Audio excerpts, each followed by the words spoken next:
Before I proceed to the main part of today's event, I'd like to invite MD Firoza Alam for the land acknowledgement. Thank you, Professor Chaudhary. We acknowledge that the land on which we reside is the traditional territory for the neutral Anishinaabe, Haudenosaunee, and Métis peoples. Today, this place is home to many First Nations, Métis, and Inuit peoples. And acknowledging them reminds us of our important connection to each other and our shared responsibility to this land where we live, learn, and work. Thank you. Thank you, Firoz. Agricultural Extension Advisory Service have been considered an engine for supporting agricultural innovation and improving livelihoods. However, in the last decade, we have witnessed many changes, especially diminishing financial and public support for extension work. While Agriculture Advisory Service remains a vital component for lives and livelihoods in most of the global South, especially in Asia, Africa, and Latin America, the situation has not been the same in the global North. It is no longer the most important agenda when it comes to policymaking or requesting public support. Therefore, it begs the question, what is holding up advancing agricultural advisory service? The objective of this series are threefold. We want to have dialogues with the internationally renowned scholars of our field. We want to learn from the perspective of agricultural advisory practitioners in Ontario.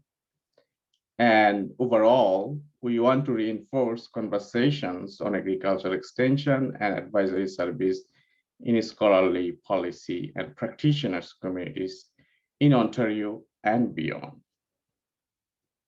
In this part of the series, we will focus on advisory service systems and governance questions that we will focus today, while in the other parts, we will focus on questions related to emerging methods and capacity needs for agricultural advisory systems, organizations, and advisors. So this event today we have organized to be informative, engaging, and fun. We have various activities, as you can see from the screen, including 2 panel discussions, small group discussions, and closing. Thank you for bearing with us, and I hope it will be very enjoyable and fruitful discussions today. I also want to mention that this event is part of the Ontario Agri-food Innovation Alliance Knowledge Translation and Transfer Supported Project. I want to acknowledge the support of my team members in this project. And for today's event, I also mentioned that we have 4 facilitators who are also helping me as a co-host for this event.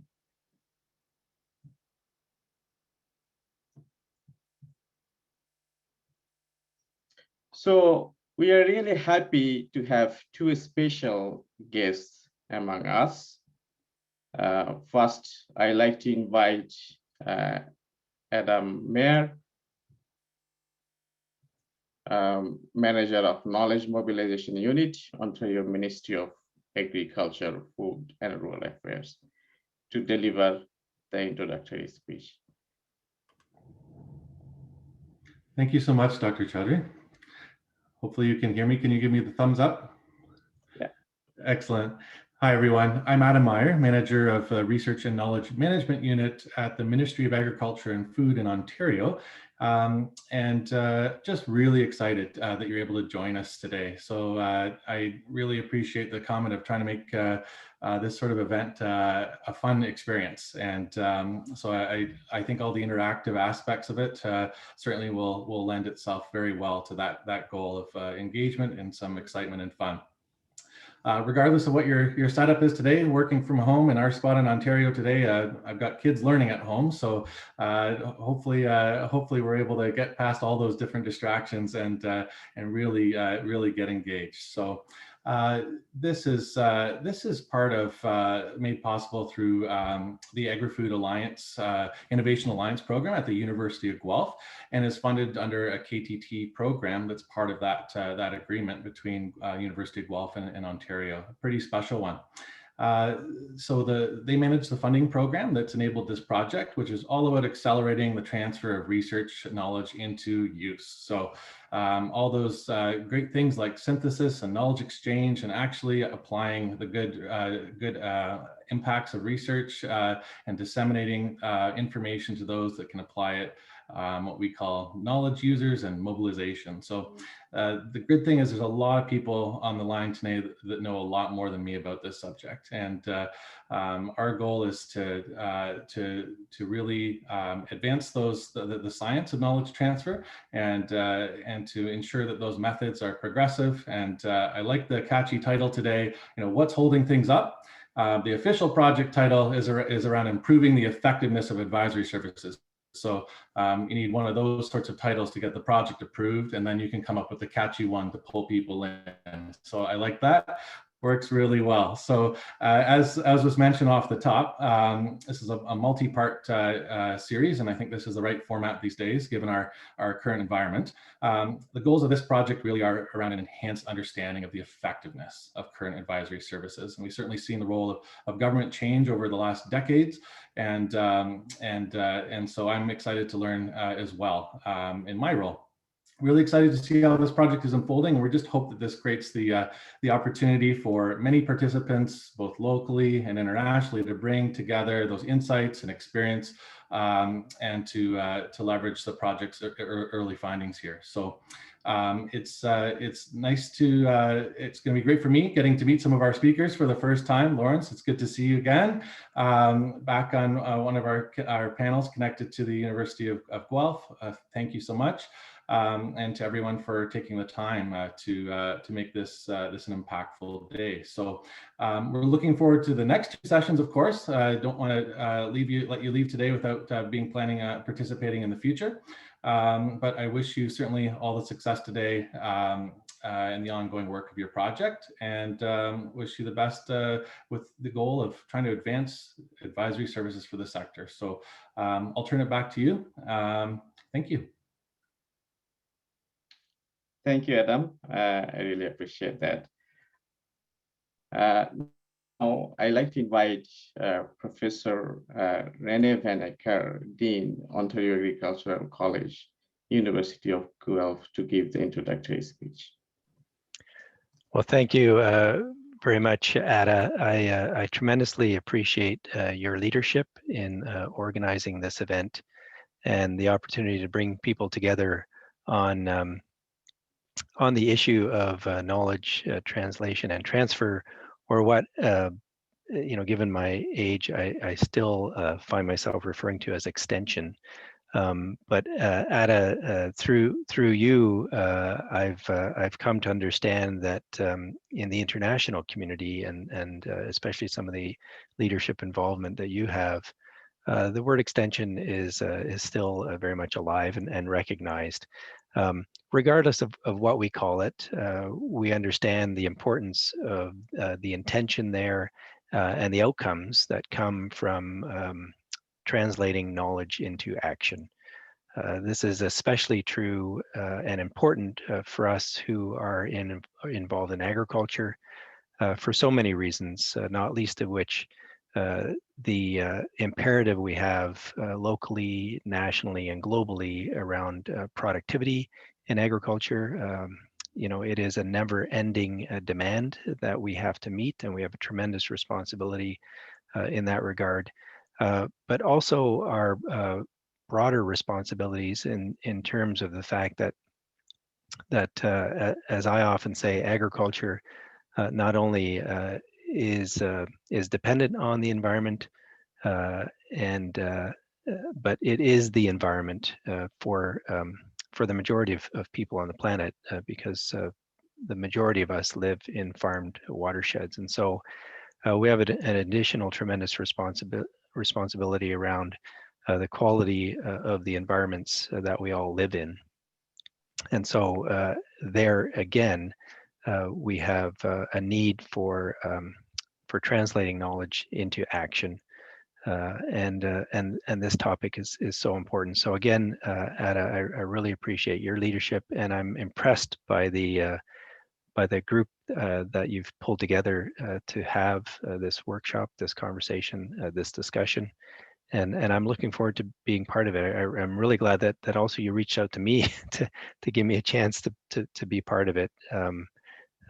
Because it's so much better than normal things that are in my day. So I really appreciate that.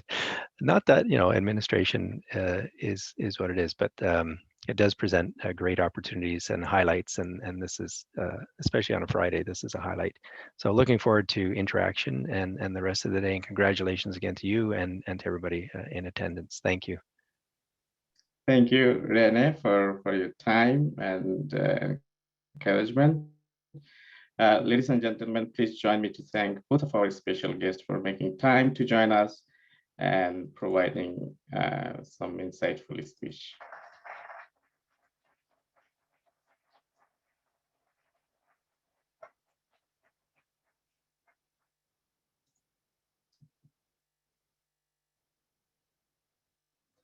So now let us move to the part of today's event that we are waiting for. As I introduced to the speaker of panel one and start conversation with them, you can also engage and ask questions using the link shared in the chat box. Please do not ask question in the chat box or Zoom chat box. We are not monitoring the question in the chat box. You can like the questions in Slido that we are using for today's meeting, and also like the question asked by other participants to help us address most important question. So I'm really happy that we have two renowned speakers for panel one. They are very well known in their respective field. First, I'd like to introduce Professor Dr. Lawrence Clarks. Lawrence is a full professor at the Knowledge, Technology, and Innovation Group of Wageningen University, the Netherlands, of which he has been part since 2002. He, with his colleagues and team of PhDs and postdocs, has done research in many countries such as the Netherlands, England, New Zealand, Vietnam, Tanzania, Kenya, Ghana, Chile, and Mexico. Is like long list. So this career, Professor Clarks has co-authored and published more than 120 articles.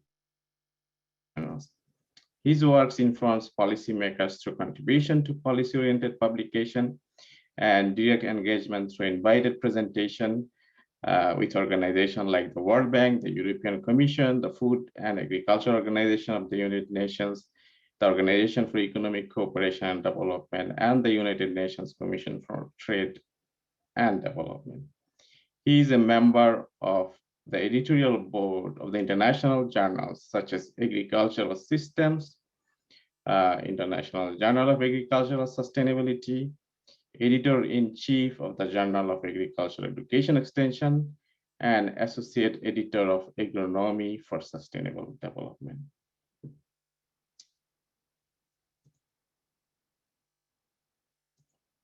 Welcome, Lawrence, to our event. Hi, Taro.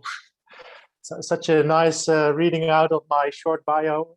It's always impressive to hear it myself, and also a little bit like, I wouldn't say embarrassing, but it's nice to be part of this. Thanks for the invitation, and also thank you for the participants to listen to the discussion we will have. Looking much forward to it. Thank you.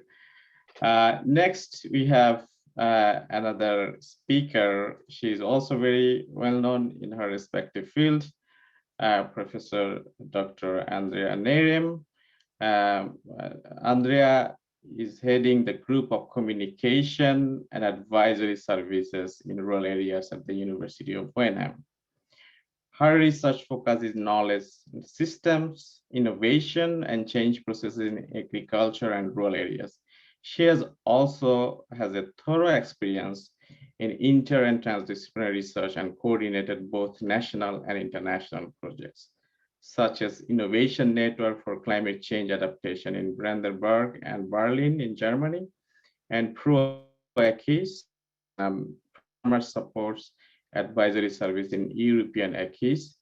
More recently, she was involved in a number of Horizon 2020 multi-actor projects, from which the latest one is I2 Connect, support to the innovation advisors, that focuses on advisors' competencies to foster interactive innovation.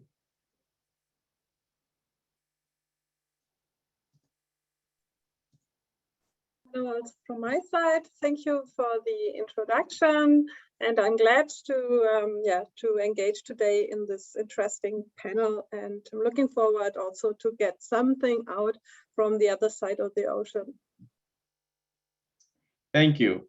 So, I'm very excited now. Let us move to our discussion. That's, I think, we're waiting for. So my first question would be to Professor Lawrence.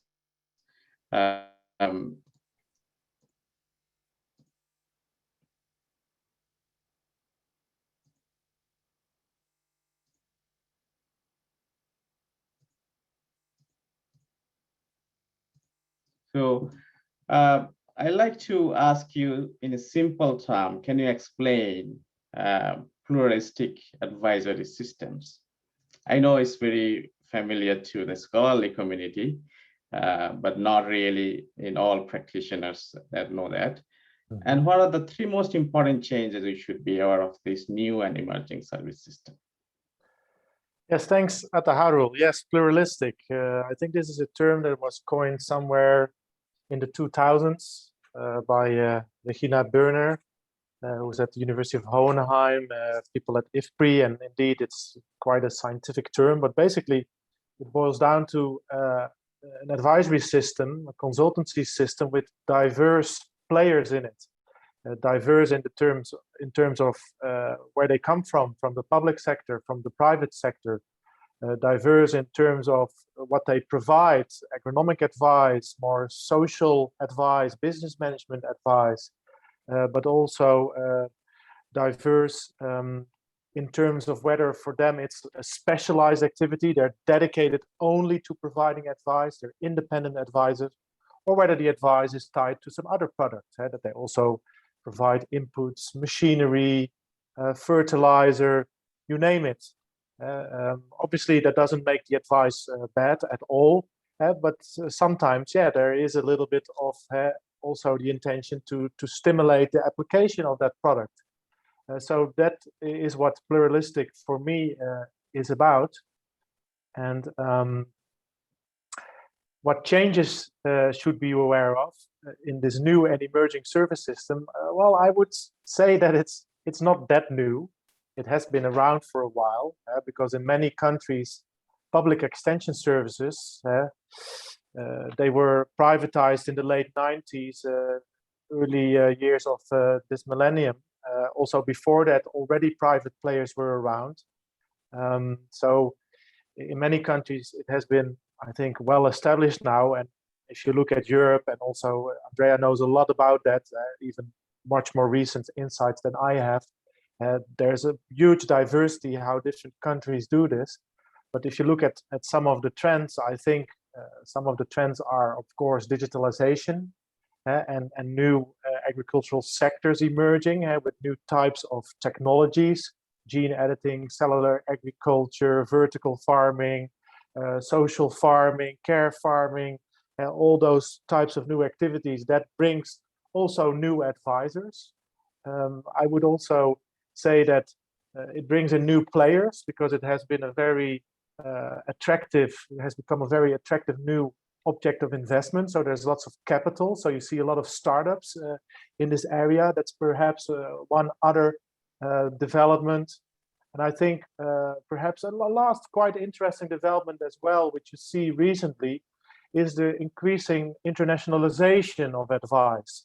That is partly due to companies providing advice abroad. I'm not sure whether there are many foreign companies active in Canada, but at least European companies go to other places. Dutch advisory companies working in Poland and Kenya, for example, also connected to some of the industries that go there, entrepreneurs from these countries buying properties elsewhere, but also sharing through social media, through the internet, has led to many more advisory flows also amongst farmers. Farmers are also advisors for each other. So that for me would be like three main developments. Thank you, Lawrence. I think these three things also applicable to what was happening in Ontario. It's good to hear from you. My next question is to Andrea. I think one of the challenge for pluralistic advisory system is the coordination. Actually, what does coordination mean in a pluralistic service systems? And could you share an example of successful advisory coordination? Or maybe what are the challenges that you see when there are so many actors, when, you know, and like in 20 years back, there was only few actors, right? Now, as Lawrence mentioned, there are so many actors in the advisory system. Yeah, actually, coordination is a challenge. And I would say it does not happen only through one actor or through one organization. It happens through several structures, activities, roles. But nevertheless, let me put this first, the public actor is a very strong actor in this regard. And I also would say that here we can observe a first challenge when there is a shift from a more uniform advisory service system where we have one main dominating provider, and then in that country there are reforms and the system is opening up to more pluralism. Then the shift that the public actor has is, to my observation, a very important one, and it does not go easily because we have seen this, for example, in the state where I'm currently working in Baden-Württemberg, where the public authorities were engaged in providing advice. And now we have had a kind of a privatization. And it was very difficult for the various actors, for the public actors that were in contact with farmers previously, that to give this role up and now to shift to a kind of a coordination. So what kind of coordination do we see? A very strong kind of coordination that we see in various European countries where public money is involved in financing of advisory services.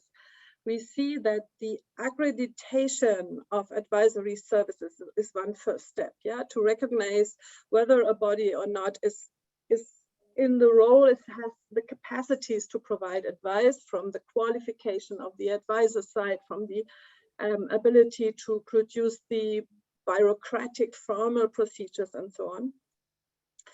And we can see that there are several steps to assure this quality management. So to check the organization, to have these accreditation procedures in a repeated way after several years. Secondly, again in Baden-Württemberg, not only the organizations are accredited, but also they then apply for the promotion or for the provision, the delivery of advisory services. So the ministry as a public actor describes the framework of the content that should be provided, and the advisors or the advisory organizations, they apply to be enabled to provide this. And here we can have several quality control. Also, this is one thing. Again, if we have a third aspect is if we have a pluralistic offer of advisory services, the public actor can, for example, provide the knowledge or the standards, the regulations, the level of content that should be assured in terms of, for example, standards that shall be respected by farmers with regard to environmental concerns, welfare concerns, animal health concerns, and so on and so on. So we see here several aspects how to do coordinating activities, but maybe we come later to this also. Other actors can contribute to the coordination within an ACIS. And another factor is the creation of transparency of who has what knowledge and can dispose about what resources, which also contributes. But I may stop with this at this moment. Thank you, Andrea, for your insightful thought about this. Now I like to switch to Lawrence asking this question. Then, in your view, which stakeholder or stakeholders might be in a better position to champion coordination in multi-stakeholder agricultural advisory systems? It's an interesting question. I think, yeah, it really depends on for what purpose you need coordination. So you can see coordination at different levels. So if you are dealing with, for example, a single farm, and you want to make sure that the farmer gets all the types of advice they need, such coordination could be done by what you could call a lead advisor, who informally makes sure that in their network, the right people get there at the right time, and this happens. And this can also happen really well. But if such a kind of lead advisor who takes up that role more or less as a moral duty, because they have a duty of care for their clients, if they are not there, you could also make this a little bit more formalized. And in the Netherlands, we have seen organizations which then function kind of as agricultural knowledge centers, which sometimes also do proactive visits to farms to basically diagnose, what is it what you need now? Do you have the right network of people in place? Could we help you getting connected? So that is another form of coordination where it becomes more formalized. Another way of doing it could also be internet-based or ICT-based. These apps have existed for a long time. Back in the day, they were more kind of passive portals where you could browse and look for who could help me. You had like chat functions and fora, etc. But nowadays they are also much more interactive and much more easy to use. And I think in the Canadian context, if I'm not wrong, you have this organization called agvisor.com. And what agvisor.com does is making these connections between demand and supply. So that is also a form of coordination. And one other form of coordination you could have is obviously, and also Andrea referred to that, is between advisory companies who also have their own R&D, but sometimes also need this connection with public R&D, or they need a connection with, I don't know, a space for learning, maybe a community of practice. And then sometimes also such a center could foster that. And there are several examples of this in the European context. For example, in the UK, you have the Land Bridge organization connected to Newcastle University. It also came out of a project such as the one you are running now. And basically then they detected we have pretty well organized this informal exchange to form these networks around the clients, but we lack this connection with science. So we're going to install an organization fostering this. I've also been visiting Uppsala University in Sweden, where they installed a couple of years ago, 3-4 years ago, also kind of this competence center for advisory services, also to provide competence building, certification, but also to ensure this link with advisory companies. And I think that those types of functions probably are also being fulfilled by your project or by the KTT organization, the partnership between OMAFRA and the University of Guelph. So basically also here there is diversity, and it very much depends on which purpose you need, or which purpose the coordination would need to have. Thank you, Lawrence. Now, I think this is almost you answered the question. I have another audience question. How have hybrid models of agriculture extension service led to innovation that benefit farm families in Ontario, Canada? Maybe this is not the question for you. Maybe we'll take this question for the second panel. I will now move to Andrea again. If you can, give us a little bit idea about what's happening in Europe, like across Europe. I think recently you have published a couple of papers looking at advisory service in many countries of Europe. I really reading this article. Could you give us few summary points, like what's happening in European countries in terms of pluralistic advisory system? Thank you. That's a big question, yes. And yeah, both. I'm really pleased and challenged to talk about this, and at the same time, I find this very, how to say, a little bit too much to talk about what's happening in Europe. It's very interesting to first have a look at this diversity of, we have now 28 member states, and then we can also look at Switzerland or Norwegian, who are also related to in many projects. So we have really a huge diversity of advisory services across Europe. This is all due to historical development, so the institutional processes that led to different types and forms of advisory services. But we had a strong push towards unifying advisory services with policies in 2007 to 2009, which led to the fact that in almost all member states there are now advisory services, but in very different forms. We had one project that was a little bit that was somehow comparative for the member states, and we saw that frequently, I can just say frequently, farmer-led advisory services or advisory service systems that have a strong engagement of farmer-based organizations like chambers of agriculture, like cooperatives, like also farmers associations. They usually have a good, a relatively better integration, so that farmers' needs are a little bit better placed with these systems than if it's private or if it's public. So these are tendencies, I cannot generalize, but we see some countries that are really strong in their advisory services. They have a long tradition, for example, with chambers of agriculture or with strong farmers organizations engaged, like, for example, Denmark or Austria. Then we have this pluralism all over the EU member states, but to a different degree. And if you draw a line from west to east, from the Netherlands to Romania, the pluralism decreases, let's say. And very good examples of the diversity are in. So you have to look into different countries.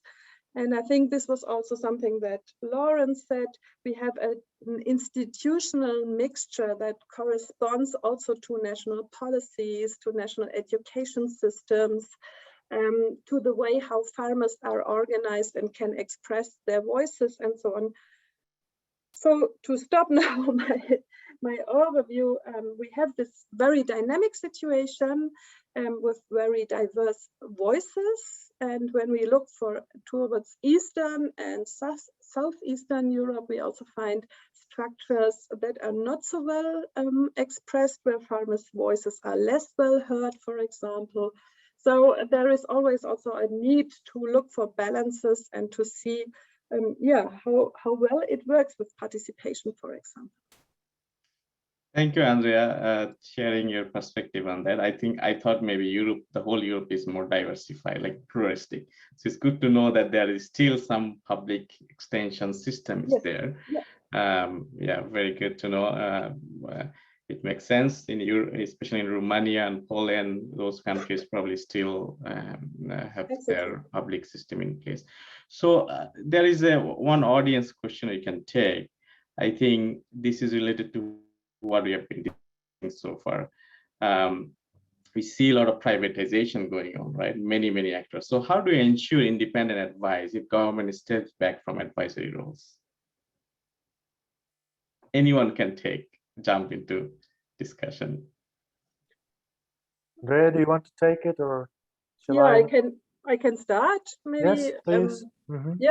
Yeah, as I said, if there is subsidy on advice, and if private advisory organizations are interested in these public money, then of course public authorities can establish a certain scheme of quality control. Yeah. So this would be my first part of answer. Yeah. And yeah, maybe connecting to that, so you can have like government quality control, but it's also like the ethics of the advisory organizations and how their professional associations kind of make these pledges for independence, and then also make that part of organizations becoming part of professional associations. So we have some of those professional associations where they really put this as a core value, and some of the companies also really kind of say, you know, this is our core value, and it's also their reputation which is at stake. So they also safeguard it themselves. So it's also like a matter of self-control, of professional ethics, which play a key role here. And obviously, sometimes, yeah, you have powers or you have forces, yeah, that can jeopardize that a bit.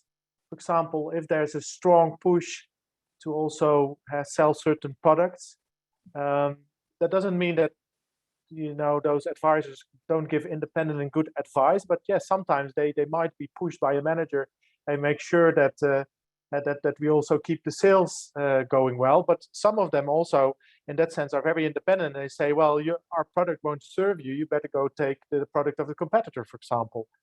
So it's very much also this professional ethics, and that is something, yeah, that needs to be fostered by a culture within the profession. And we also did some work on financial advice in New Zealand, and there also this topic of the ethics of care, and also the independence of certain advisors vis-a-vis banks, which also have a stake in the loan to be taken.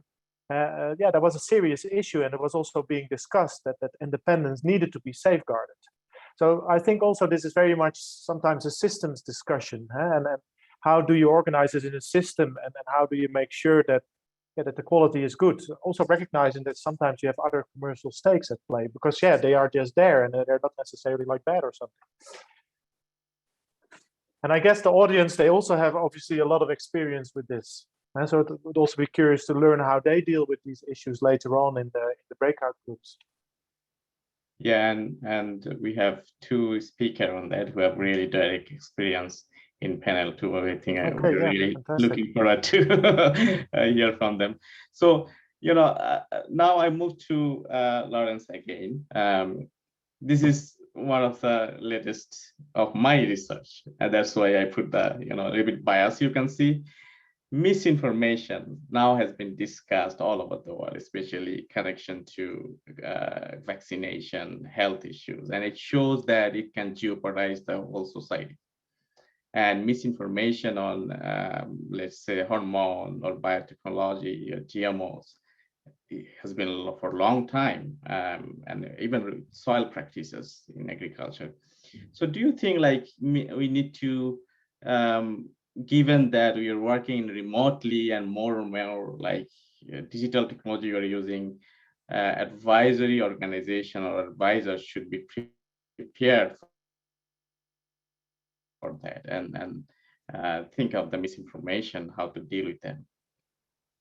Lawrence, maybe you can jump into that question. I will jump into that question. Well, I gave it some thought, and obviously it's important that an advisor sometimes also is kind of a filter or an arbitrator of certain information, or has conversation with farmers if they say, oh, I saw this on social media, what do you think? And I'm sure they take these roles, which could also have, but that's more if you are an organization also spreading information through your own channels, that you have a certain filtering, curation, that you do fact checking.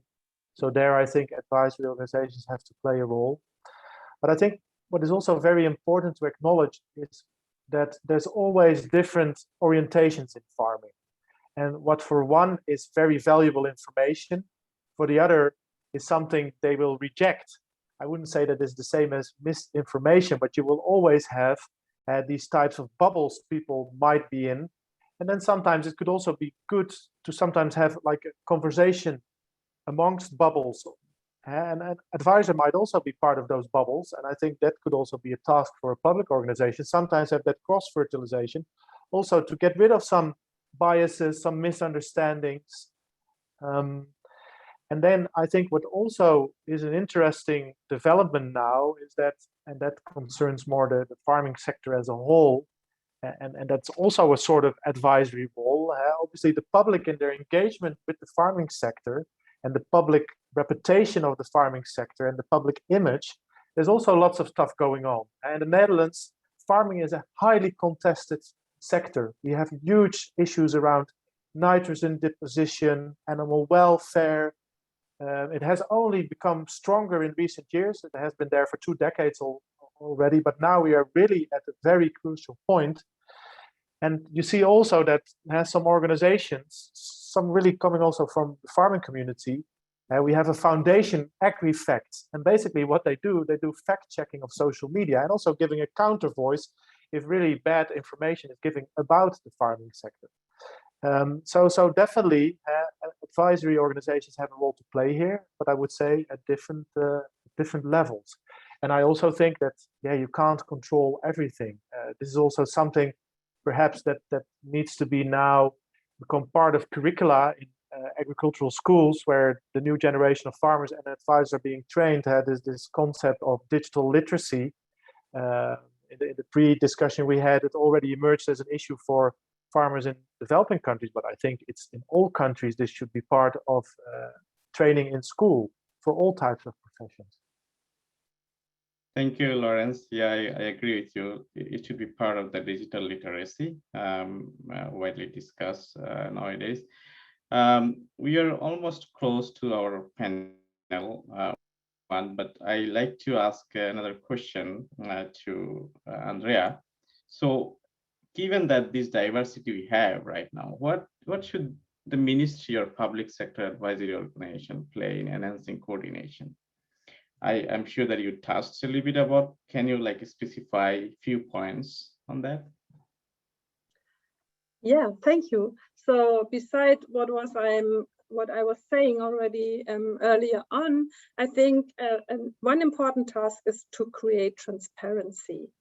That means to dispel information both on the content, so what is currently going on in research at all levels, what is going on in agricultural education, what are the topics discussed, because we see that private advisors have frequently, they are small businesses, they do not have so much stuff in the back office, so they do not have people that support them with administrative questions or so on. So if the public actor makes the most recent information easily available to everyone, this increases the equilibrium or equal access to the different actors. This is one important thing.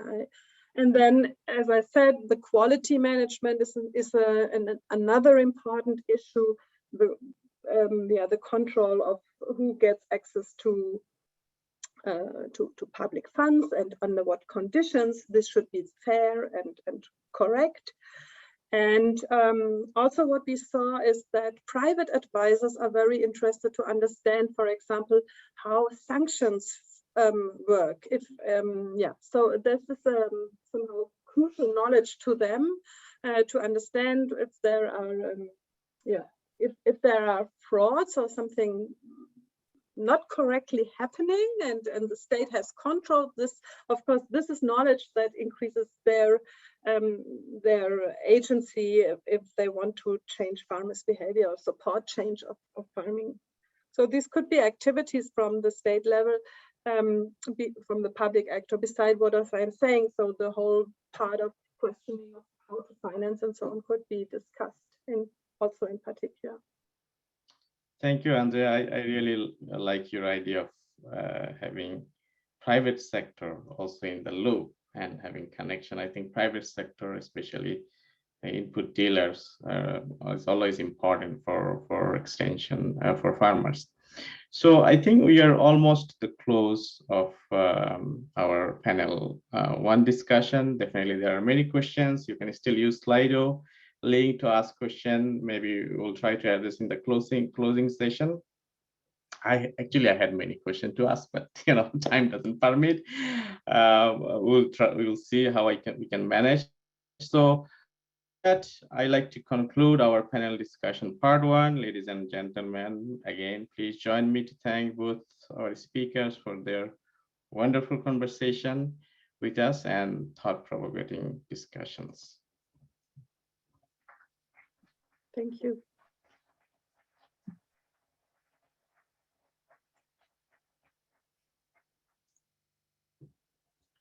So I think now it's time to take a 5 minutes health break, and we'll begin our next panel discussion, let's say in 10:52 a.m.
Welcome back.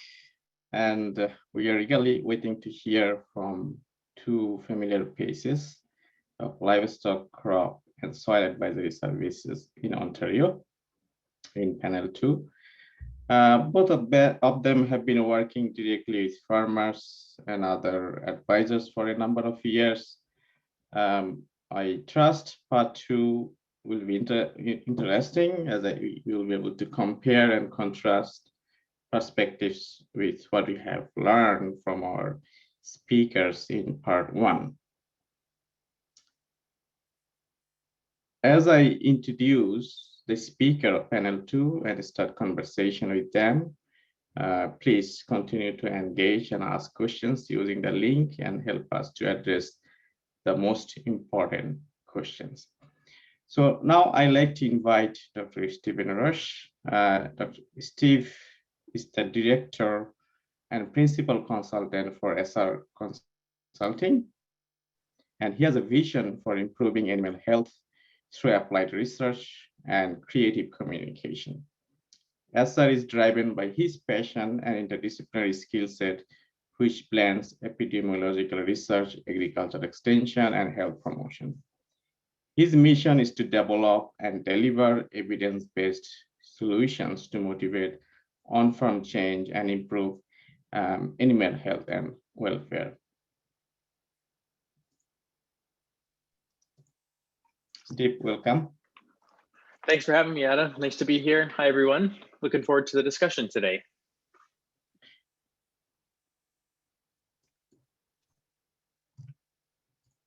Now, I'd like to invite Mel Limes. Mel is a freelance sociologist and co-founder of the Ontario Soil Network. She loves to work at the intersection of agriculture, behavioral change, and the environment. She runs a grain farm and custom farming business near Moorfield, Ontario, using precision cover crops, no-till, and strip till on their own fields. Thanks for having me, Ada. Thank Mel. Looking forward to this discussion. Yes, me too. Which question I can start? I'm just thinking. I think we have a question from the audience. Okay, we'll ask this later. So we have been hearing from our speaker about accountability issue, right? And so if you can recall the discussion, transparency and accountability. So what does accountability mean in a multi-stakeholder advisory system? And who is accountable to whom and how? Maybe Steve, you can start from your own experience from Ontario. Sure. Yeah, it's a great question, and I think it's an interesting one, and the answer probably depends on who we're focused on. So, I've spent some time, a great deal of time in the dairy industry in Ontario and Canada, trying to understand this and work through this from the farmer level. And if we think about it, ultimately the private sector, their advisors are accountable to their client, not much else. They are there to provide feedback, tailored feedback, and respond to their specific needs of their individual client or clients. So this presents a lot of challenges when we have complex problems that require multiple perspectives. We have multiple private actors that are coming on the farm, perhaps talking about the same issue from different perspectives. I have several projects sort of working on this, trying to work together to build advisory teams that can all sit down and focus their various technical perspectives on the issue together. More of a collaborative approach to tailored improvement on the farm. If we take a step back though, and we think about this as a system, so some of the our earlier panelists talking about much more of a systems approach to extension. I think accountability becomes quite a challenge. All of these different actors, all of these different roles and responsibilities, and inherently different structures and different hierarchies and different approaches to delivery of service, for example. And I don't know that we have a foolproof solution necessarily for accountability across the board here. Accountability needs to be built in within and between actor groups. So we need to think about this. So we've got other groups such as producer organizations or cooperatives, for example. They've built in accountability by levying fees from farmers. They have an accountability directly to their farmer members, for example. So there's some accountability that comes in there. If we look at NGOs and public institutions, for example, the accountability structure change is a little bit more varied. I think NGOs can be a little bit more flexible in thinking about the way in which they provide accountability. The structure in terms of the funding ensures that they may have some accountability to those providing that funding, but they can also be perhaps more creative in evaluating and reporting on and determining how they are accountable to the farmers they serve as well. And Mel may have some perspectives on that from Ontario Soil and Crop. But just to round it out from a public sector, they tend to be much more accountable sort of upwards, right? They're focused on providing the KPIs and really, I mean, they could be accountable to their, within their infrastructure, their individual hierarchical structure, or the taxpayer at the end of the day. But they tend to not have as much downward accountability to the specific farmer, for example. So I just try to touch on a couple of different perspectives. The takeaway is that accountability is, I think, a very big challenge, along with coordination within a multi-stakeholder advisory system.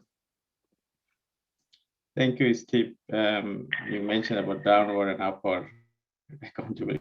I think this is something we are in a scholarly committee, we're also discussing the issues.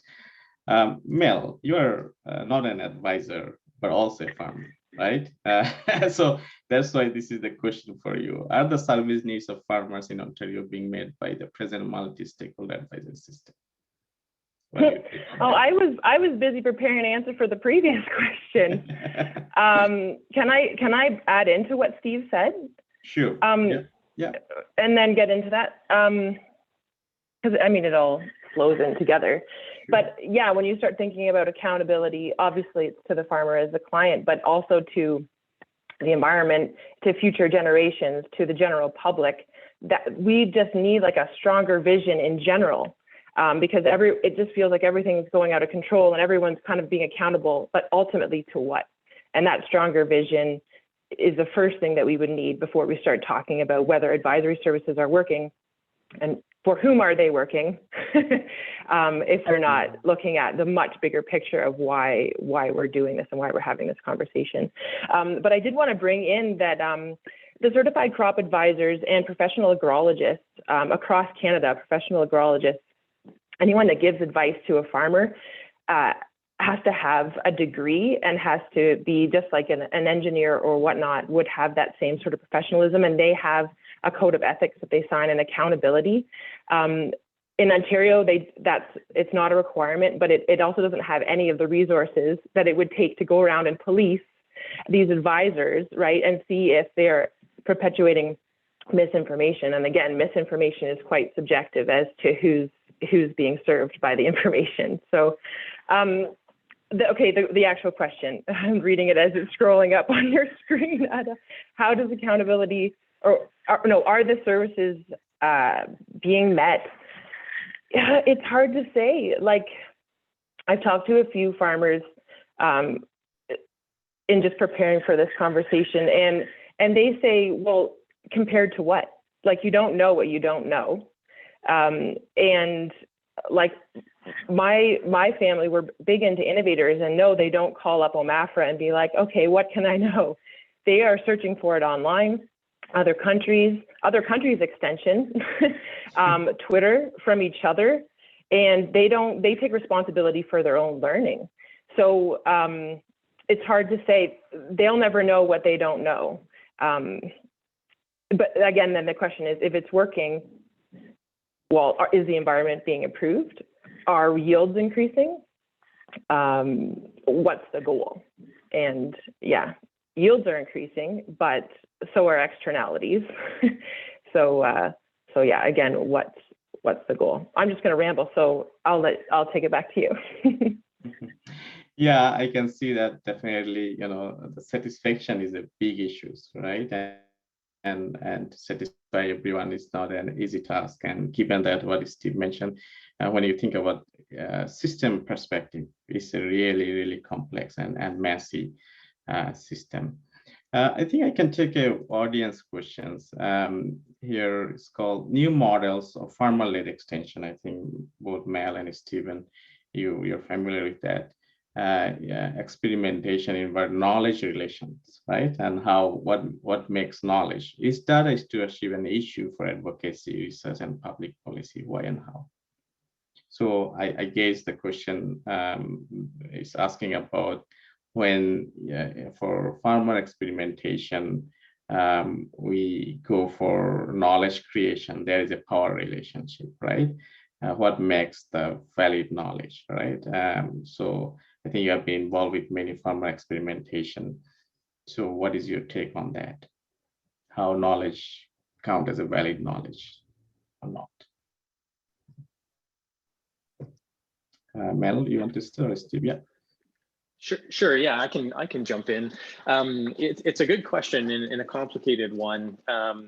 Certainly, my own experience in doing more participatory research and trying to do and really advocate for more bottom-up research where we are putting the farmer first. We are working from the farmer's own context and trying to understand their issues and support them, facilitate knowledge creation with them as an equal, not necessarily something that is individually created and brought to them.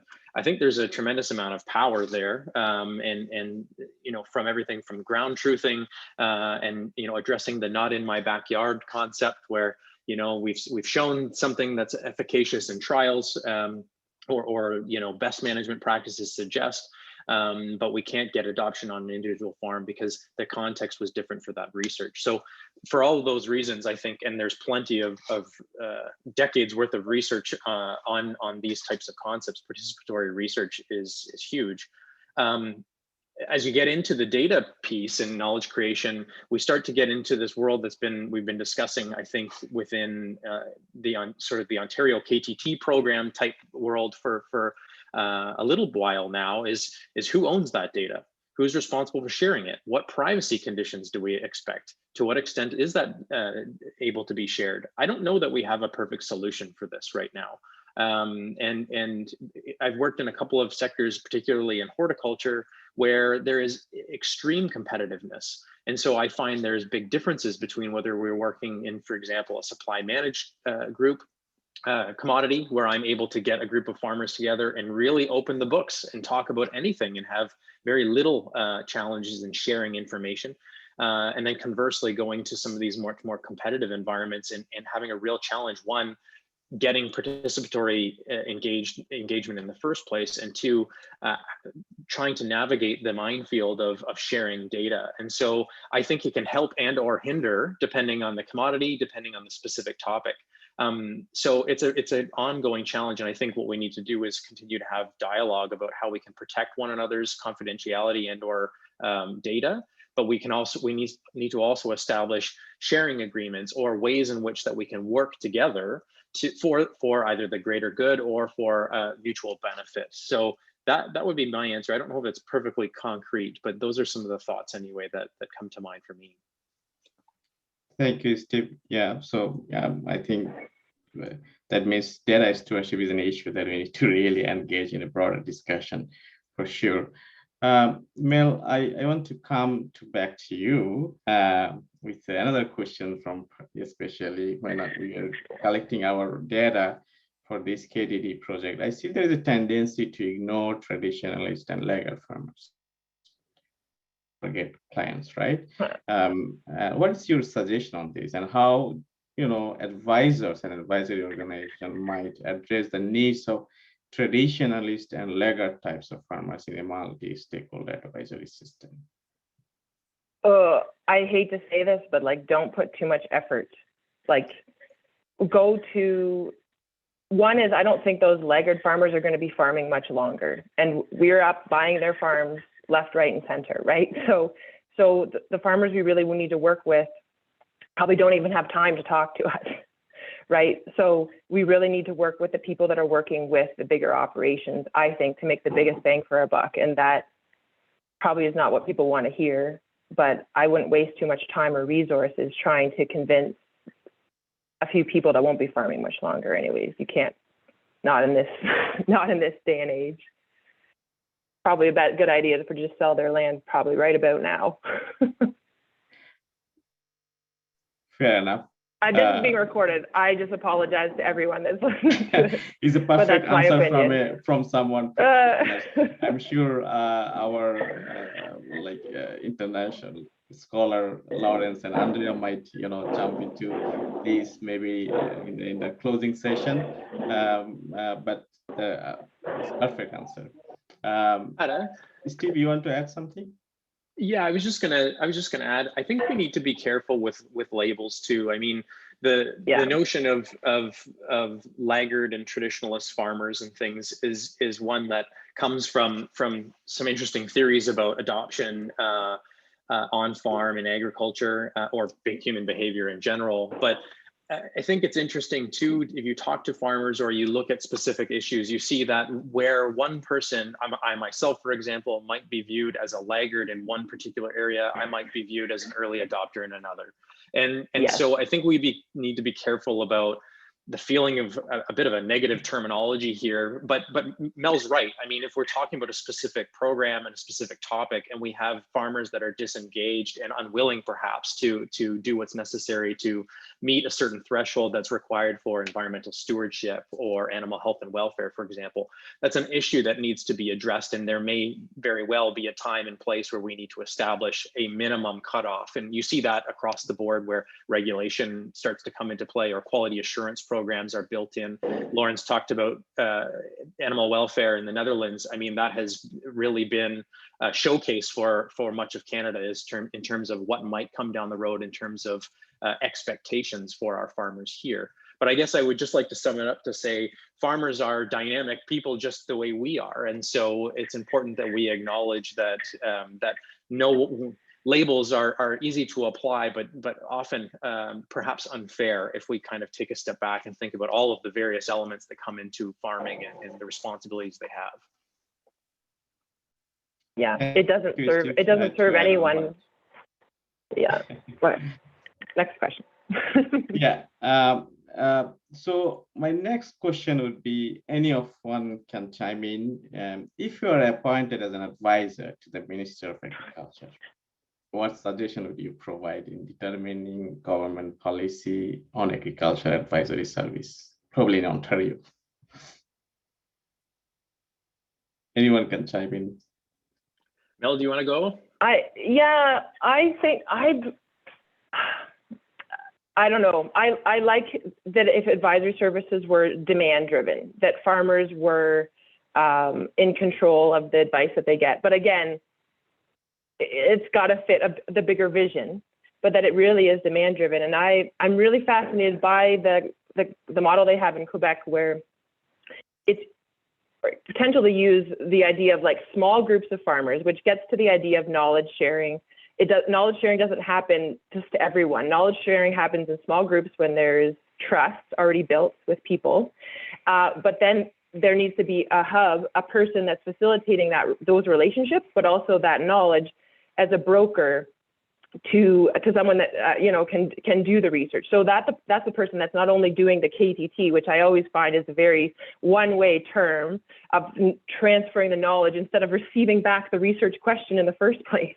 So that person, I'm not sure how it works in Quebec, and I'm sure it's not as idealistic as it looks on paper, but having those as knowledge brokers between groups of farmers that are working together to solve problems, and that it's very much demand driven instead of, here, I have this unsolicited advice for you, isn't working. And yeah, farmers are a lot smarter than we think.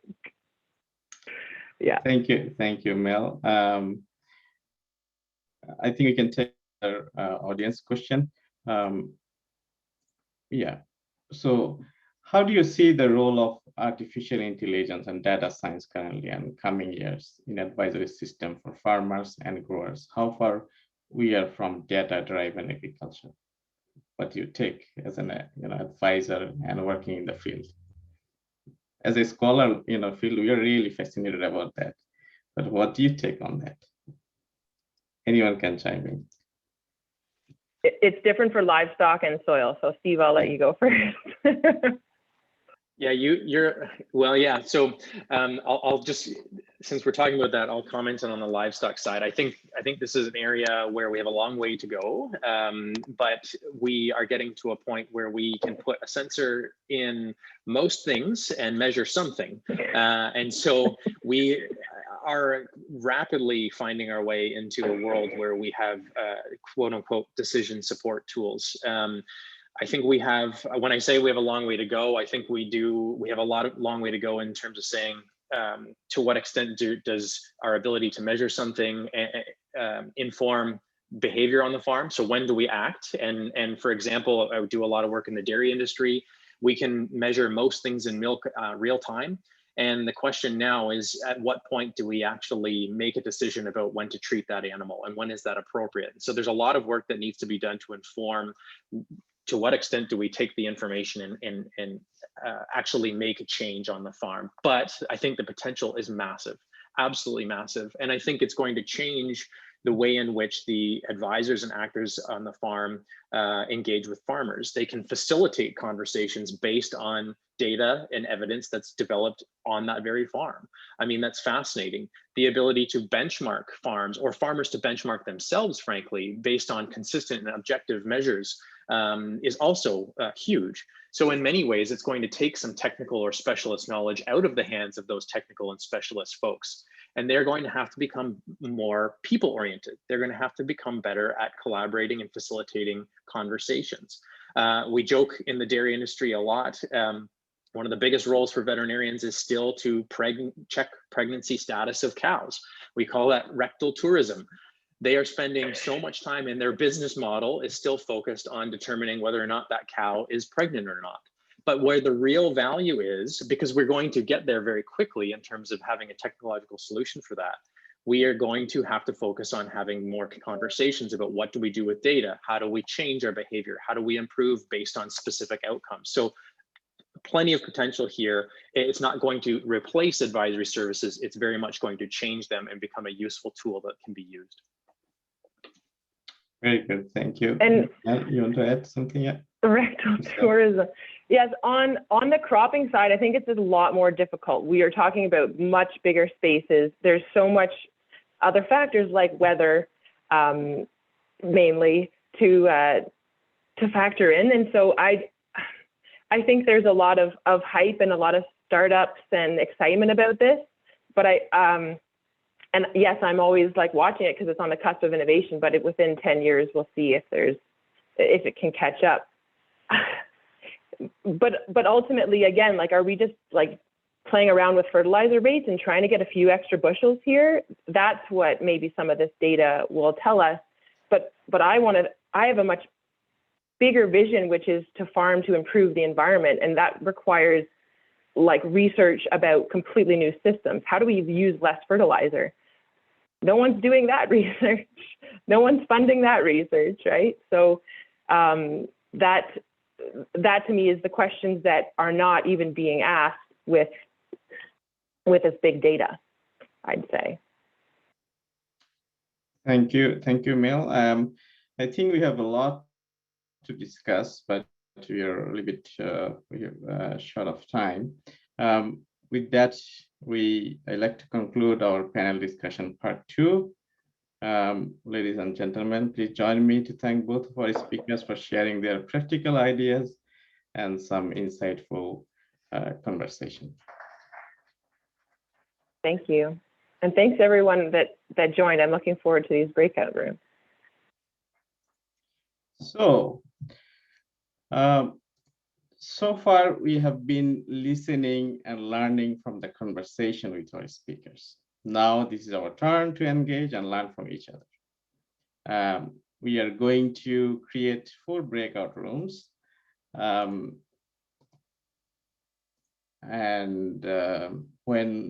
we open the room, you'll see that a room is assigned to you.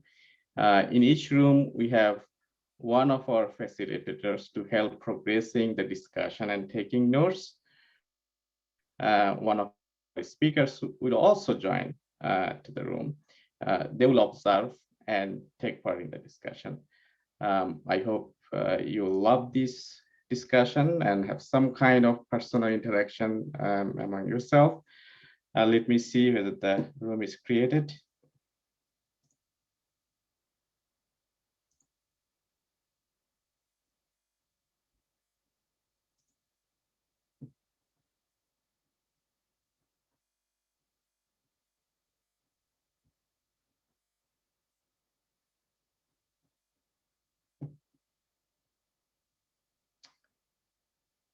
Andre, can you create the room, please?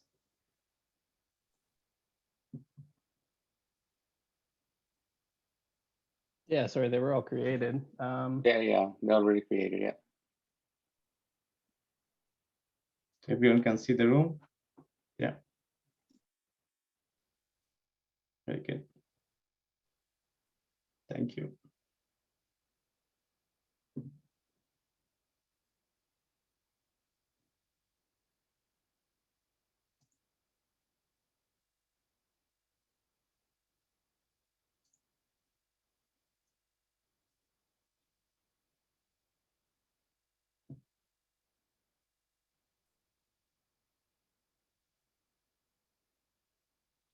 Please join the room. If you are not assigned to a room, I think you can also join a room. There are 4 rooms we created. Room 1, livestock. Room 2, also livestock advisory. Room 3, soil and crop. Room 4, soil and crop. If you don't see that any message asking you to join, please, you can join yourself.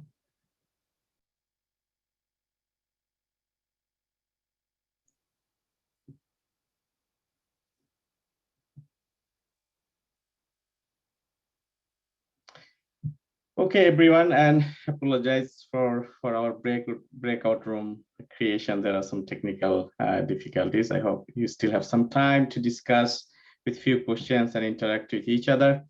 And thank you for your input and contribution to the small group discussion. Now we are in the closing, final remarks and closing of this event. And I would like to invite our speakers to provide a high levels of summary of the group discussions and their closing remarks. Now I want to go with the panel 2 speakers, Stephen and Mel. If you can join us again, please.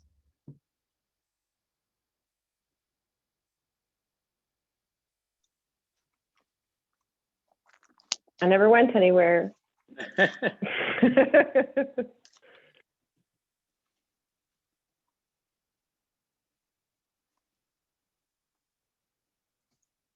So what do you observe and learn from the small group discussions? And how do the ideas shared in your group relate to your experience on coordination, collaboration, and financing multi-stakeholder and pluralistic systems in Ontario? Maybe Steve, you can start, and then Mel follow up. Sure. Yeah, I would say our group, I think the discussion really started to get going just near the end there. But we talked about a couple of things. There was a feeling that there are many similarities and many dissimilarities within different livestock sectors. And so there was a bit of discussion on to what extent do we need to focus on understanding and perhaps developing solutions within a given sector and tailoring it to improve, I'll use the word extension. We talked a lot about language and whether KTT or knowledge mobilization or extension is most appropriate, but to what extent do we drill down and try and coordinate within a given sector? We also talked about the importance and potential value of looking broader and acknowledging that there are many topics that all sectors of livestock agriculture are dealing with, or all sectors of agriculture together, you know, environmental stewardship, for example, climate change. The idea of cross-pollination of working with advisors, bringing advisors together to work on different, that work in different sectors and getting them together to learn from one another and share ideas is an opportunity to help improve and build perhaps a community of practice, which can stimulate new ideas and foster new collaborations.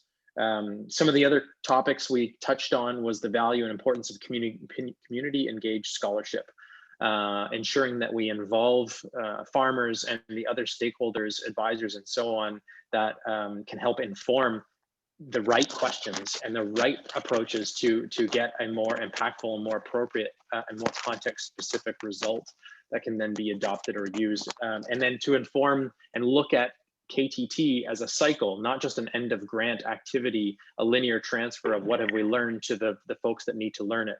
That's a very top down and hierarchical approach and is really insufficient to what we need to do today. So those were some of the things that we viewed as important and discussed. And the last point I'd make is that we felt it's important, we need to understand and characterize who's actually involved in these networks. Who are the actors? Who might be willing to actually stand up and lead or help to coordinate or champion some of these communities of practice? We need to actually understand who's there and then start to engage them that's the how. So that's sort of, hopefully I've done our group justice in capturing some of our topics. So thanks everyone. Thank you, Steve. It's really resonated with what we have been facing in our project.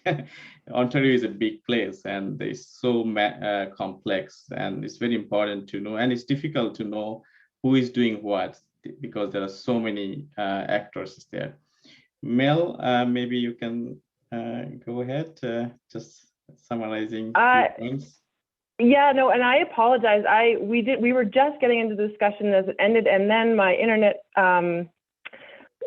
went down. So I wanted to bring up Andre to talk about the other group. Andre, please go ahead.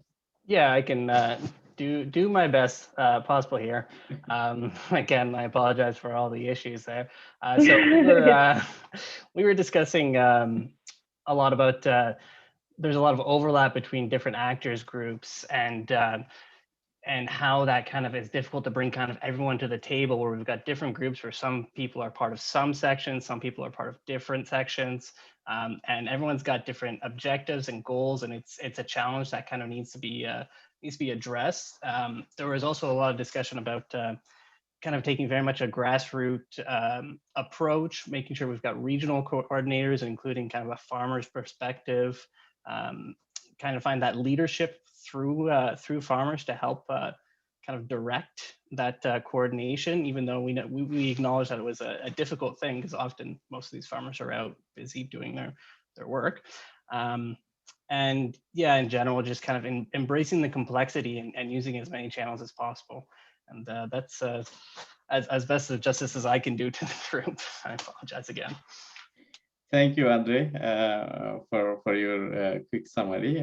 It's really helpful. Now, finally, I'd like to invite our panel one speakers, Lawrence and Andrea. Please join us.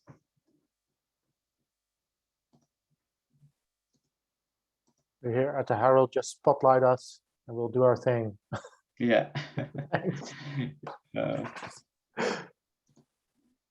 Okay, so the same question, what do you observe and learn from the small group discussions, and how the ideas shared in your group relate to your experience on coordination, collaboration, financing of multi-stakeholder and pluralistic system in Europe? Particularly, I mentioned Europe because you are more knowledgeable in the European system, but I'm sure you work globally, so you can relate to any of the examples. Maybe Lawrence, you can chime in, and then Andrea, you can chime in. Yes. Well, I think that Steve did a great job, because we were in the same breakout group, summarizing what we discussed. And what is really interesting to note is that these issues of coordination and fragmentation, they seem to play out at different points in time across the world. So we saw them in the Netherlands heavily 20 years ago, and we're trying to find solutions to it. And we have some coordinating, intermediating structures, which really foster that learning, sometimes between advisors, sometimes of the whole system. It's that broader innovation brokering, as I call it, which is not necessarily a term which works in Ontario, because some people also see brokers as awful people. Real estate brokers just want some easy cash to sell your house. So you need to come up with a good term. I very much agree. I think that Mike said that you need to find your appropriate terminology for it. I wouldn't take the transfer terminology for that. It's way too top down for my liking. But more recently, I've also observed this in Australia, where they have the same privatization dynamics in the different states, and also looking for this coherence. So I think you'll need to find, and that could be a really nice result of this project and a follow-up, a way of banking on that energy you're creating to move this forward. And I think already great examples have been mentioned. It could be farmer-led. It could also be informally led by an advisor. It could be more formalized organization, also connected to an existing sector organization, or it's what's been called a coalition of the willing, trying to make this happen and perhaps creating some capacity and capability for it. Because I think one thing is quite certain: you need to have some capability and capacity, and it can be either voluntary, that somebody goes with their own energy because they find it important, but if that doesn't happen, and it could be because people are busy, you need to resource this, otherwise it doesn't happen. I think that is a major lesson also from Europe, and that requires also some kind of sense of this is something of the community. It is either public or it needs to be sector driven. You could also fund it with levies if you have such systems, but it rarely is done only with private payments. And I think that is a major lesson I can give you from Europe, at least from my experience. Thank you, Lawrence. And the issues related to capacity we will really deal in our, I think, third part of this series. I totally agree with you. Andrea, what is your take from the group discussion? Yeah, openly, I found it very interesting to listen to the group discussion, because it gave really an insight on the situation, even though it was very, very, very brief. And it was just too short to judge about the situation. So what I would say, in addition to what has all the things and the useful insight that you have already drawn, is it's important to make a clear or a good diagnosis. What currently are the most important problems or challenges that you have with regard to the sharing of knowledge and to the making available of knowledge in, let's call it, the system as such. There might be something like, maybe there is somehow a separation between the crop production and the livestock sector. And maybe then there need to be two different approaches. It's just an impression. Okay, so this is one observation I can make. And the second important observation was that someone from OMAFRA was talking about the history and how it came that nowadays, apparently private actors are very important in the provision of advisory service in the livestock sector. So looking back how it came, what the problem were 20 years ago and what they are now and the challenges might also be a good idea to go a little bit deeper to what really now is needed for the situation in Ontario. And my third point that was not yet, to my view, sufficiently mentioned, and it's an old and a renewed insight, is also address the educational actors, include much. So we see there is a difference between education formation on the one side and advisory services on the others. And so they have to work in a complementary approach. So look what can be done through education, both formal and informal, and the various actors there are there. It's another way of bringing knowledge to people than through advisory services. Okay. Thank you, Andrea. I want to mention that there is one comment from our audience. It is very important to have third-party research for all communities. OMAFRA history working with organization can do this very well. This make information available to all. Thank you for that comment. And come to the coordination. I have another question from audience. It's related to Canadian tenure system. I think it's a very important question for us, and I love that question. But maybe Lawrence or Andrea, anyone can chime in. What do you think about in general extension work and tenure system globally, even not in Canadian system? What is your take on that? Could you please repeat the question? How can agricultural research professor be rewarded for extension work in the Canadian tenure system? So the participant asking about Canadian tenure system, but I'm asking, maybe you're not from Canada, but globally, what is your take on that? Let's say from Netherlands or Germany. Maybe I can respond. So this idea that extension was something connected to university is something fairly North American. At least it has never existed that much in the Netherlands because we had a separate public extension service. Obviously there were flows of knowledge, but it was not that professors did the work. They made sure that the advisors got their knowledge to be able to do their work. If you would want to get this direct connection, which I think is good, it can be done by professors from university, but also from public research, Agri-food Canada, wherever research takes place. I think it's the duty of all researchers. Yeah, you need to bring it into their reward, not their reward package, but how they feel rewarded, what is important for them. And if that now is peer-reviewed publications and good student evaluations, well, they will say, I will spend my time on that. So you need to make it one pillar of their evaluation, and also make sure that you don't force everyone, because some are probably horrible at it, and they can get their knowledge to sector in different ways. But for those that find it fun, say, okay, less publications for you, and we will really reward your engagements, that you do field days, etc., with the sector. But I think, and this is also mentioned by Steve, this needs to be a network effort. So you need to bring in research professors with people from agribusiness, R&D departments around interesting topics, and also foster that they maybe pick up joint projects. And that is also arranged through how the funding is scheduled for innovation projects, whether you foster those types of networks and coalitions. And then you already get a much more fluid interaction, not after the research, but during the research, and different types of exchange. It's maybe a little bit beyond this question, but that also is one incentive to promote this type of work, I would say. Yeah, and it adds to our process of co-innovation, right? And researcher as an incentive. Andrea, your last take, if you want to take, respond to this question or anything that you want to add? We have still 2 minutes to go, like to conclude. I think that also from the Canadian advisory system, and the rest of the world has learned quite a lot. So there have been publications during the last decades, so the last 50 years or so, and there was a strong interaction with European and with advisory colleges all over the world.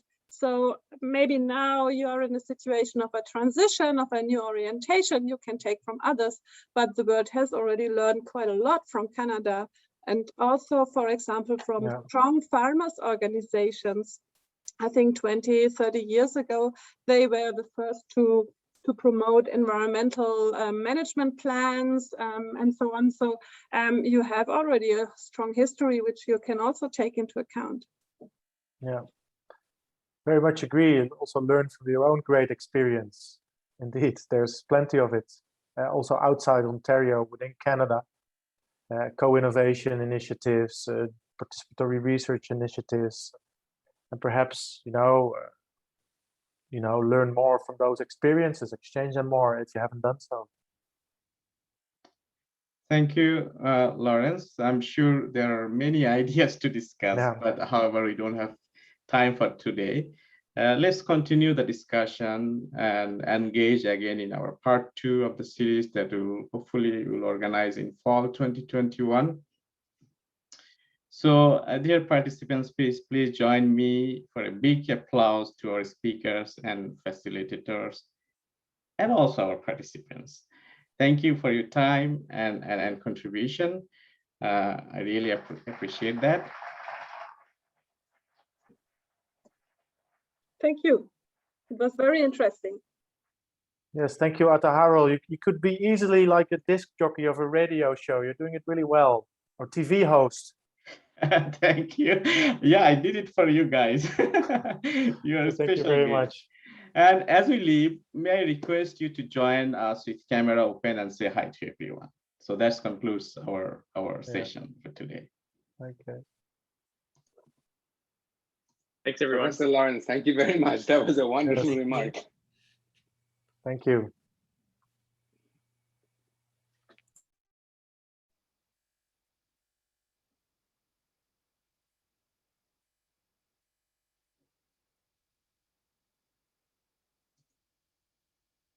Okay, thank you and goodbye to all of you, and good continuation on your way forward.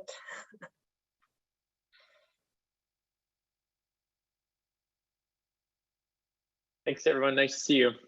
Yeah, thank you. Nice to Thanks, see you. Thanks, Atta Harel. Thanks. And good luck with Thank you. the next sessions as well. Email.